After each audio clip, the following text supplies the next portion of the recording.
Ladies and gentlemen, this is Gamertag Radio. Hey, it's Paris. Last week, I had the great pleasure of traveling to Warsaw, Poland, and attending 11-Bit Studios' hands-on preview event for 2025. So during this preview event, I got to see multiple games, but the one that we're going to talk about today is The Alters. Now, this is a game I've been anticipating for almost 2 years now. On an episode of XCast, Mike and we were doing a live stream of an Xbox partner event, and that was the first time that they showed The Alters. And in that moment, I was like, wow, this is a game that I need on my radar. I am definitely interested in this.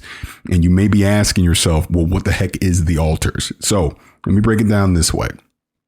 The Alters is a combination of resource management, survival, and base building built off of a story narrative of these alters. The alters are clones of you, and you are playing Jan, who is basically stranded on this planet. I won't get into complete story details, but you're stranded on this planet, and essentially the only way that you're going to be able to get yourself out of this mess is creating clones of yourself, these alters.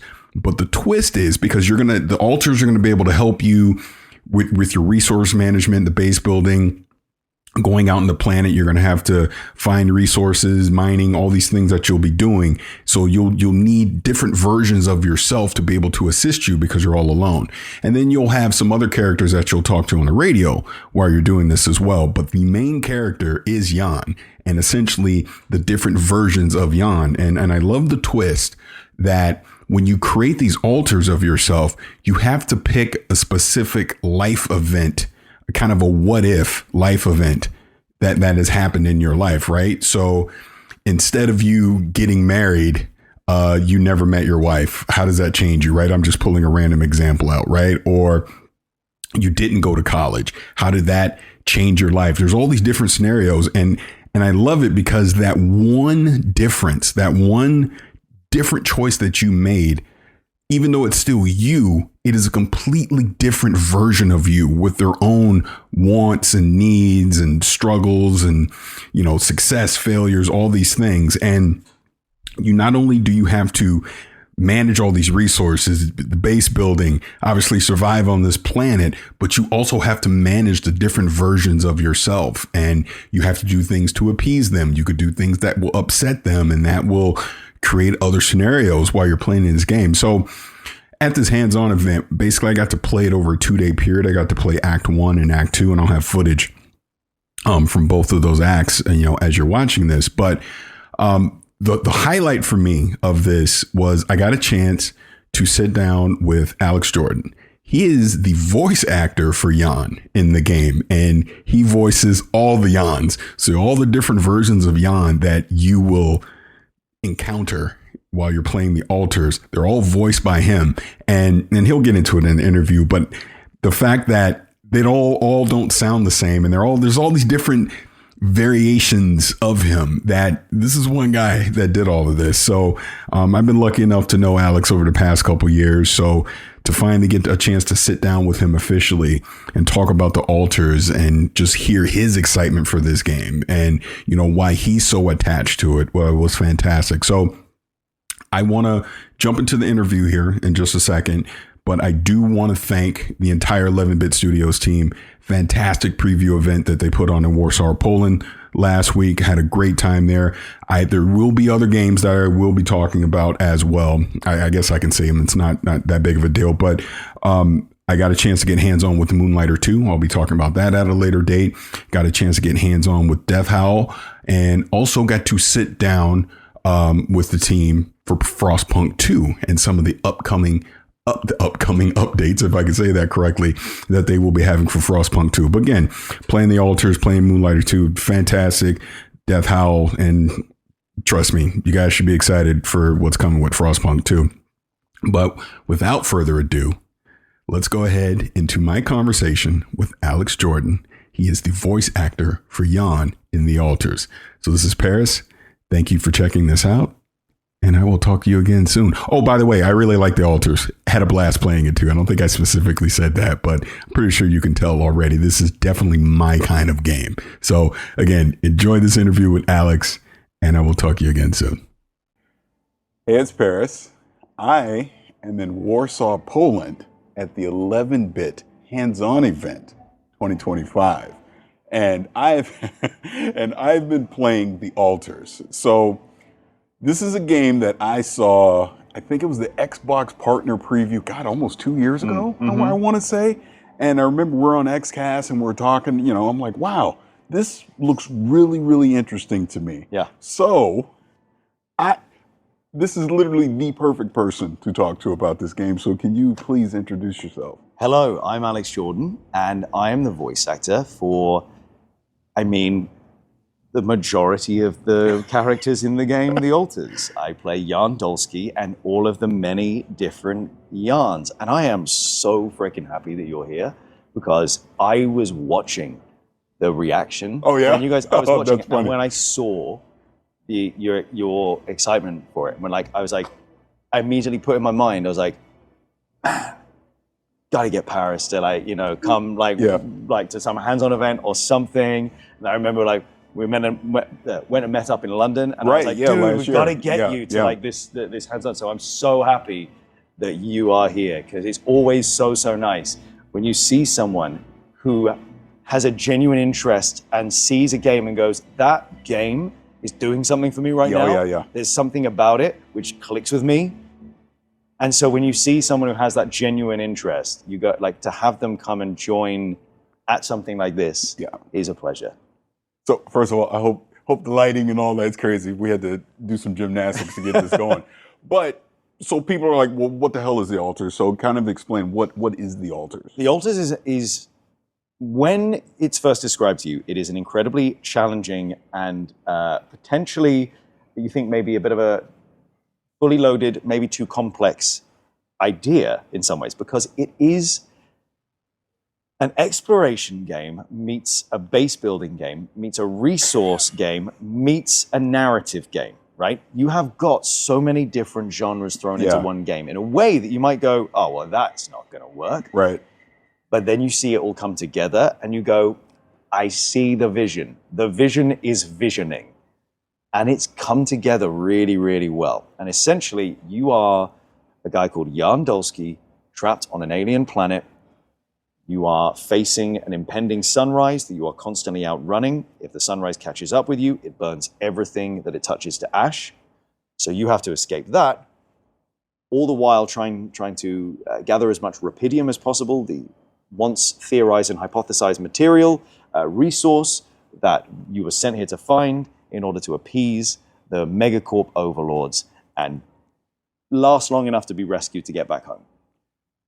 That is a fantastic description because it is literally all of these things wrapped into one. So I want to circle back to your performance on this. But before we get to that, the fact that this is a survival game, resource management, base building, and then there's this narrative part to it. So when you, I've been playing today, I don't know, about 4 or 5 hours or however long it's been. When you first started up, it does feel intimidating because you're thinking there's so many different things that you have to manage. But I think the most fascinating thing about this game is the fact it's the what if. Yes. It's your character. It's because it's you. You're literally just making different versions of you who at certain points in your life, you made a different choice than what made you you. So this different choice takes that version of you into a completely different path and a different character. And what I've discovered so far is managing these altars, these different versions of you, because they have their own wants and needs and frustrations and emotional attachments, and you need them. We all need to work together to get out of this thing. Yep. And trying to manage that part, believe it or not, is the most challenging, but the most fun part of the game at the same time. 100%, because it turns what is fundamentally an emotion management system into something that is deeply compelling, and it turns your gameplay into something that has to have not just logical and rational thought behind it, but emotional thought. You have to apply an emotional intelligence to what you're doing. You have to think, right, okay, sure. So I, as main yarn, might choose this. If I do this for this person, that's not going to fly with them. I need to think about what's good for them in the long run. Yeah. So I think it kind of like, it turns it into a much more compelling and emotionally engaging way of dealing with all the other elements of the game, the resource gathering and all that stuff, because certain alters will want you to gather more of something, do this because it benefits them. They want a specific module being built. You're going to need something to build that module. So your resource gathering also becomes influenced, not entirely controlled or dictated, but influenced by their personal wants, needs, desires, and their emotional state. Oh, absolutely. So not to spoil too much deep in the game, but the technician is the first altar that you get. Yes. And as an example of what you're talking about, he started yelling at me about like, look, man, I'm tired of sleeping on the floor. You need to build me essentially a dormitory so I have a place to sleep. So then you need to make sure you have the resources necessary to build it. And then you have to make sure that your base is big enough to fit it in like this Tetris like puzzle. 100%. So I know all this sounds insane, but when you play it, it'll totally make sense. And what I was saying to you was that I really like about the game is that it takes a lot of things that sometimes might seem a bit intimidating and overwhelming. And it doesn't hold your hand through it, but what it does is it doesn't punish you for if you are focusing on something else. So let's say, a task is completed. In some other games, if you don't notice that task is completed and you go another 20 minutes because you're so caught up in something, you can be like severely punished for that thing.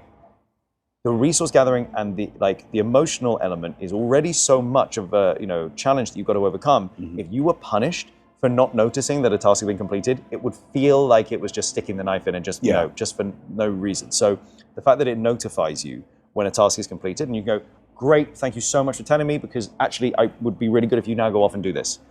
That to me, not only does it make it feel like it's challenging but not punishing in a way that is unfair and unreasonable, but also makes sense within the fact that you are dealing with people who, in that reality, would come to you. Right. You are the project manager. If they've completed their task and you are all in a life or death situation, they would come to you and go, dude, I've done it. Yeah. What next? That makes sense. Yeah, totally. Now, I want to get into the narrative part, but before, I want to talk about your performance because already it's been insane to me. The narrative that I've seen so far with the corporal reminds me of Aliens. If you've ever watched Aliens and Paul Reiser's character, I feel like I'm dealing with Paul Reiser in this because there's obviously this main resource that they want you to get and it's a main plot of the story. And I'm like, this is Aliens. So I'm very excited to see where that goes. But you specifically, first question I have, and if you can answer this, how many different versions of yourself are you playing in this 11. game? 11. 11. So the way I can best describe all of this is a building. Yeah. If the building is too high, the building is no longer viable.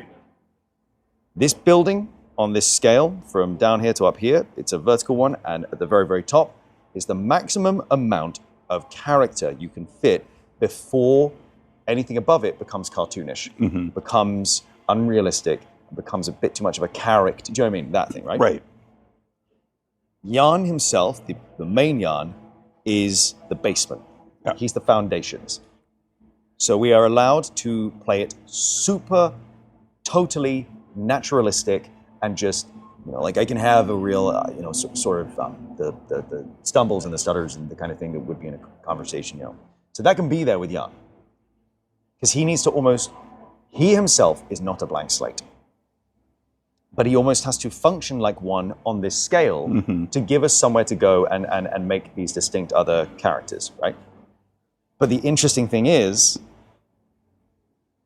although he may function like a blank slate, within him exists the potential for every single one of the other Yarns. So he himself is never boring, because what we are talking to is just something that already simply exists inside him that he just hasn't discovered because his life never went that way. Exactly, yeah. So I think it's a really interesting way of making it feel like you are still an interesting and engaging character at the core of all of it, without it just feeling like, hey, Jan Dolsky is the Polish equivalent of John Smith. Mm-hmm. Do you know what I mean? It's like, without being like, hey, I am Mr. Blank Slate. Right. You never feel like you're reaching into that territory, which I think is really impressive from like the writers and from just like, the mechanics of the game. You know, they've done a really good job of making sure that you always feel like you are, and you yourself are an interesting character as well as all these others. Can you talk to some of the actual survival aspects when you're in the world itself? Because obviously all the stuff you're doing inside of the base, but anything out in the world itself, because if people have seen the trailers, they're seeing like this outside futuristic world that you're in, that you're trying to survive on. Mm-hmm. So is there anything specific you can talk about with that? I mean, first of all, the art style is phenomenal. Oh yeah. The visuals are fantastic. It's insane. Yeah. It's crazy. Like, I was just speaking with one of the lead, like, sort of artists, and he was saying, it's kind of, he downplayed it. He was like, it's just, I'm designing pretty rocks and stuff. And I was like, no. I don't think you understand. I can look at the rocks in this game and know which game I'm looking at. That in itself is impressive. Like, an art style has a very clear and distinct vision when that's the case. So out and about in the world, you are continually moving. You have this base. You transition from the base building, the modular stuff, into this sort of third-person exploration. And you're assigning members of the team, like, the miner, you want to send them out to mine some stuff. You can also go out and mine some stuff. You're creating these pylons to connect, to transfer everything you mine, all this stuff. There's so many different, like, aspects and elements to it that, again, feel like it could and should be overwhelming, but it's not.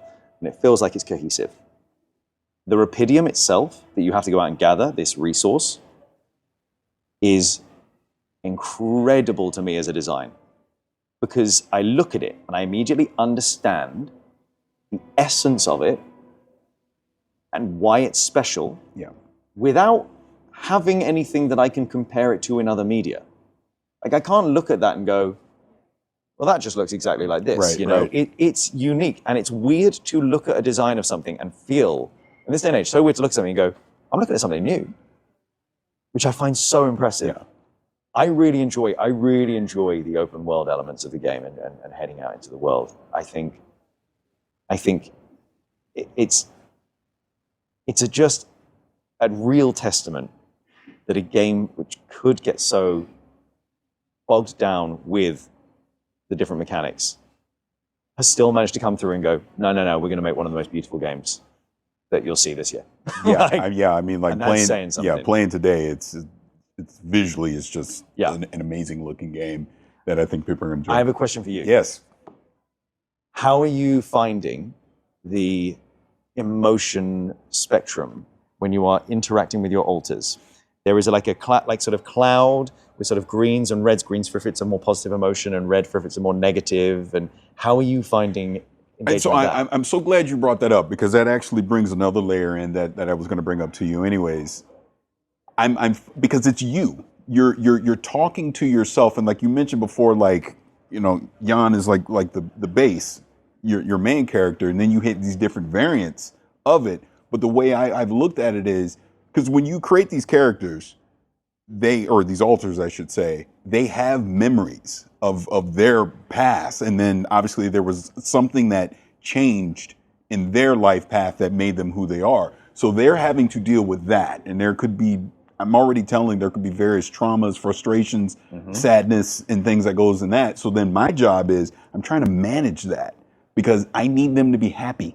I need them to willingly want to help and work, to solve this issue, to get off this planet so we don't all die, right? But then I've noticed in the dialogue already this thing where they're like, well, I'm not real. So why does it matter if I do anything? Yes, like, what happens to me when I get home? Yeah, I don't exist. Right, the life that I know doesn't exist, so why would I help you? And there was even a question already where, and I'll just say the Paul Reiser corpo, but talking to that person, well, what are you going to do with them when you get there? Well, I don't know. We'll see. Because I'm talking to the middleman. I'm not talking to the main boss. So he's kind of, and you don't know if he's 100% telling the truth. He's just trying to pacify you because he just wants you to, get the resource. So it's like all these different layers into it. So I got to make sure they're happy. And then I notice, depending on my choices, some of them will green where it's like, hey, that's positive, but I can have a lot of negatives on there. I'm like, oh no, you're never going to be able to keep all of them happy. And what I love is not only are you never going to be able to keep all of them happy, but in each individual playthrough, you're never going to be able to get every altar. And the specific combination of altars that you have is going to affect your specific playthrough and the kind of the dynamic of the crew and the story that's being told on that playthrough. So you can go back and go, right, well, I never got like 4 of these altars. Let me go and get them now. But those altars you've got will be a totally different dynamic. But if you took 2 from like 2 or 3 here, 2 or 3 like from the ones that you've got and combine them, that in itself is going to be a different dynamic, which I think is fascinating and is like a really challenging thing. And I think the writers have done, like Kasia and Magda and the other writers, they've done such an incredible job with it. So along those lines, and again, I don't know if you'll be able to answer this or not. So it sounds like this creates some replayability with 100%. The game. So is there a scenario where you can get all of the altars in a playthrough? No, you will never be able to You'll never be able to do that. Yeah, you'll never be able to get all of them. So but you have to work out like, and also you have to balance. You go like some altars will not work as well together, but also if you want to go back and do a playthrough, if let's say you've done a really min-max playthrough and you've kind of thought you've balanced it best, you go back and do another one and you go, right, well, I now want to bring in this altar. Well, if you bring in that combination, you might be neglecting something else over here. And then, So, I think it's really, really impressive. I mean, to write that as branching narratives and the possibilities that opens up, I think we've done over 400 hours in the booth on this game. Wow. And I think it's something around like 18,000 lines. That's like just my lines, 18,000. So there, as you say, there's some other people that you might talk to on the comm system. But what I think is crazy, crazy impressive is Kasia and Magda have written lines in this that are so beautiful, thoughtful, emotional, and it's their second language, right? Yeah. I know writers that wish they could write some of the lines they did as well as they did in their first line. Do you know what I mean? It's crazy. Yeah. It's so impressive. To write that, like to be such a good writer in your own language is one thing. To do it in a second language is mad impressive. Yeah. Mad impressive. I mean, everyone across the board on this has been phenomenal. And I mean this when I say it. I will shout this from the rooftop. Mean it when I say it. Tomek, the game director, to my mind, is on a track and on a deserved track that one day his name will be in the same breath, he said in the same sentences as Sam Lake, as Reb, as Joseph Fares at Haze Light. People who have a clear vision come in, they have an artistic vision and a goal, and they know how to work well with a team to achieve that thing and not necessarily feels like they are collaborating with everyone. But when you have that visionary at the front who knows what they're working towards and guides the way, and he has such great ideas. He's like this. This is crazy to sit down and just go, I'm going to do that. Yeah, absolutely. And I was just going to say along those lines, that's what attracts me to this game is it stands out as being very unique. No one else is doing this, taking these different combinations of gameplay elements and putting them together in this way is fantastic. But a question before I forget. So we're talking about going back and playing with different altars. Now, does the world itself change at all? Is that dynamic, or is that every time you're going through, you're essentially doing the same path? What's interesting is I don't know. I feel like it probably is the same path. Okay. I feel like, and on a world level, I don't know if it changes. Do you mean like sort of as you leave the base, sort of? Are you Is there like a different location you're going to go to? Actually, I don't know that. You don't know. That is a point I probably don't know. I will ask. Yeah, do ask. That's an interesting point. I'm intrigued to know that because I'm thinking along the lines of what you're saying. Like, okay, I've had a playthrough where I've done start to finish with a certain set of altars. If I go back, I know that set of altars works on this path, but if it's changing, then that's going to force me to have to try different altars. I know that there's certain narrative things.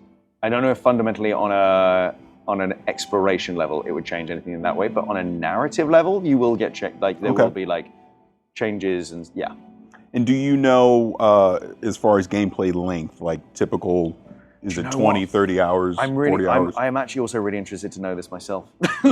I'm so interested because last time I was in Poland and playing it, we were almost gearing up ready for launch in November. Yeah. What I think is really important to understand with this is the game has been delayed. The game has not been delayed because the game wasn't ready. The game was delayed because they were releasing Frostpunk 2, which is like, that was their flagship product, right? That's their flagship thing. So they're releasing Frostpunk 2, and then the original release date was like set for like a month later. That's wild for a studio to do 2 big games back to back. Yeah. So they basically just went, you know what? This isn't the smart thing. We're going to delay it solely because the game's ready, but solely because it makes sense to leave some time between these and for us to give our full attention and focus to the release of the Alters when it comes along. So instead of just being ready and waiting, they went, cool, we've got time. Let's just add in a load more things. So they just started adding more things in, polishing, and also just going, well, actually, what about if we put this in and add this in? You're saying about the anomalies. Yeah. We've been talking about that, and like, the anomalies were like a thing that really became part of it further down the line and kind of weaving them into the, stuff like that. Stuff that it now is a core part of the gameplay. So I think what they did was, it was very commendable because it's so easy when you think you're on a path and a track to go, well, we've said we're going to release it this time, we've got to. And I know in this day and age, you know, delays of game can send people spiraling into a game's dead, game's done, it's going to be rubbish when it comes out. But this game instead was always ready. It was just a wise business move. And as it turns out, a really good gameplay move. You know, I just think, just candidly speaking, delaying it, like 2025 seems to be that year of the unique game. I mean, you got Expedition 33, everybody's looking at the blueprints. Obviously, you know, this is now coming out. And, you know, Split Fiction obviously is another one. The list keeps going. Kingdom Deliverance too. It's like we're not even in the second half of the year yet, which is crazy about it. So I mean, we've still got like Mafia, like Old Country and stuff. We've got all these amazing titles this year. It's wild.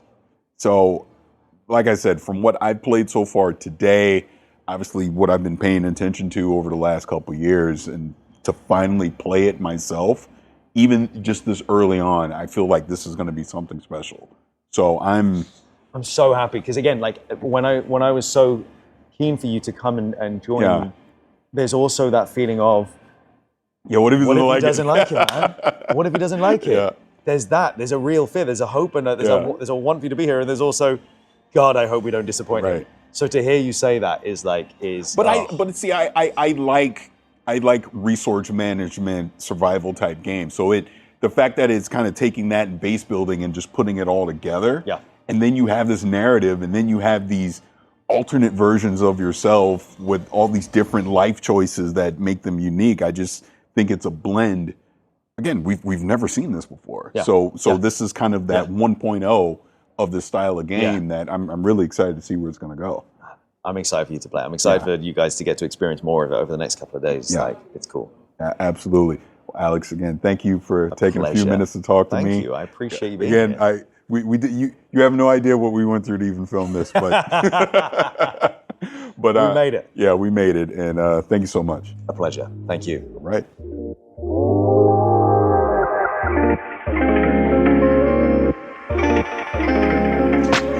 Thanks for listening to Gamertag Radio. Be sure to like us on Facebook and follow us on Twitter.